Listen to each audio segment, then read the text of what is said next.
कोपरगाव नगर परिषद आणि समता चॅरिटेबल ट्रस्ट यांच्या संयुक्त विद्यमानं साई सिटी भामानगर येथील योग भवन आणि आरोग्य मंदिर येथे 12वा आंतरराष्ट्रीय योग दिवस मोठ्या उत्साहात आणि उत्साहपूर्ण वातावरणात साजरा झाला। यावेळी मोठ्या संख्येनं योग साधक, नागरिक आणि मान्यवर उपस्थित होते।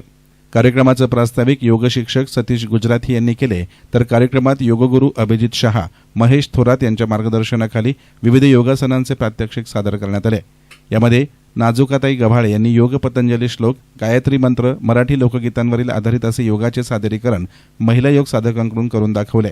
तसेच वसुदेव साळुंके आणि राघव साळुंके यांनीही योगाचे उत्कृष्ट प्रात्यक्षिक करून उपस्थितांची दाद मिळवली।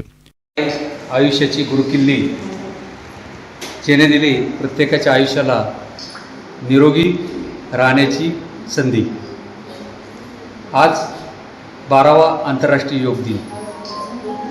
सन 2014 मध्ये माननीय पंतप्रधान नरेंद्र मोदीजी यांनी संयुक्त राष्ट्राकडून 21 जून हा आंतरराष्ट्रीय योग दिन म्हणून मान्यता मिळावी यासाठी प्रयत्न केले। त्या दिवसापासून हा दिवस आंतरराष्ट्रीय योग दिन म्हणून साजरा होत आहे।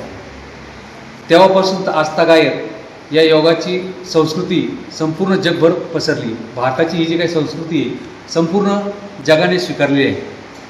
करा योग, रहा निरोग। आज प्रत्येकाचं आयुष्य इतकं धावपळीचं झालेलं आहे। प्रत्येकजण धावता धावता स्वतःच्या आरोग्याकडे दुर्लक्ष करत आहे। त्या दुर्लक्षपणा केल्यामुळं स्वतःच्या आरोग्याच्या समस्या वाढत जातात। आजचा 12वा योग दिन आहे। त्याची टॅगलाईन दिली योगा फॉर हेल्दी एजेंट।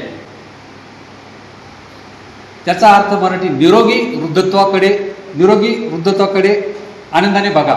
थोडक्यात सांगायचं म्हणजे आपण जे काही सतत धावपळ करतो त्यामुळे स्वतःच्या आरोग्याकडे दुर्लक्ष होत जातं आणि दुर्लक्ष होत गेल्याने आपल्या वृद्धत्वाकडे अचानकपणे आपल्याला अनेक आजारांना सामना करावा लागतो। अनेक आपल्याला विस्मरण किंवा कुठे पडल्यानंतर होणारी दुखापत आणि सर्वात महत्त्वाचं म्हणजे परावलंबत्व जे वृद्धत्वामध्ये येतं। प्रत्येकाचं आयुर्मान नैसर्गिकरित्या वाढतो, तो निसर्गाचा नियम आहे, त्याला कोणीच टाळू शकत नाही। परंतु तुम्ही तरुणपणापासूनच जर योगाची कास धरली तर येणारं वृद्धत्व तुम्हाला आनंददायी जगता येईल।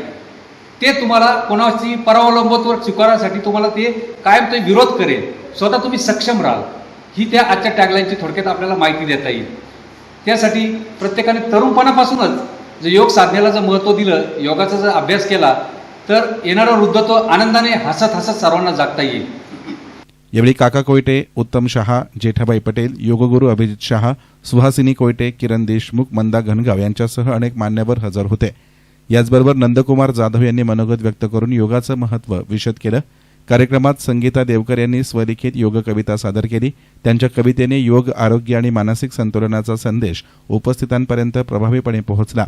या प्रसंगी योगगुरू अभिजित शहा यांनी मानवाने आजारापासून दूर आणि रोगापासून मुक्ती मिळवण्याकरिता योग साधना करावी याविषयी उपस्थितांना मार्गदर्शन केले।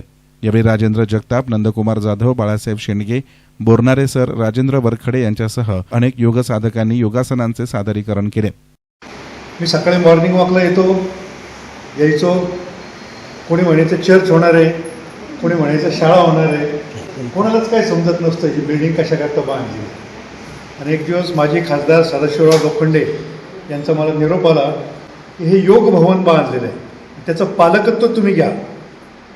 आणि त्यांनी दिलेल्या आदेशाप्रमाणे आपण 1 वर्षापूर्वी याचं उद्घाटन केलं। ही कल्पना मी फक्त अभिजितकडं आणि सतीशकडं बोलून दाखवली। हे सगळं कर्तृत्व सतीशचं आहे, अभिजित सरांचं आहे। उत्तम भाईसुद्धा आज याला आशीर्वाद देण्यासाठी आलेले आहेत। तुमचे महेशसुद्धा रोज या ठिकाणी येऊन सगळ्या साधकांना मार्गदर्शन करतात। परंतु विशेषतः मी खास आभार मानेल सतीशचे आणि मी उत्तम भाईंना विनंती करतो आमच्या सगळ्या पुरुष साधकांच्या वतीनं खोकं पुरुष साधक सगळे पुढे त्यांचं तर करूच। कोणी योगामध्ये येत नाही तर 1.5-2 वर्षापूर्वी मला सुद्धा खूप सारे प्रॉब्लेम 7 वर्षापासून होते। अगदी डॉक्टर, आयुर्वेदिक सगळ्या गोष्टी झाल्या आणि मग आदरणीय सोनवणे डॉक्टर आणि जवळ डॉक्टर यांनी मला योगाकडे वळवलं। तर 1 वर्षभर मी योगा केला आणि त्या वर्षामध्ये म्हणजे बऱ्यापैकी माझी तयारी झाली, पण जेवढी सरांची तेवढी नाही. म्हणजे सरांची तयारी सागरासारखी आहे, माझी अगदी झऱ्यासारखी आहे. पण आज काकींमुळे आणि सर्वांच्या खरं तर म्हणजे मला आता शब्दही येत नाही, प्रेमामुळे आणि सगळ्या गोष्टी मला आपली काही थोडीफार सेवा करण्याची जी काही संधी उपलब्ध झाली त्याबद्दल मी सगळ्यांची आभारी आहे. आणि फक्त मला अशीच साथ द्या.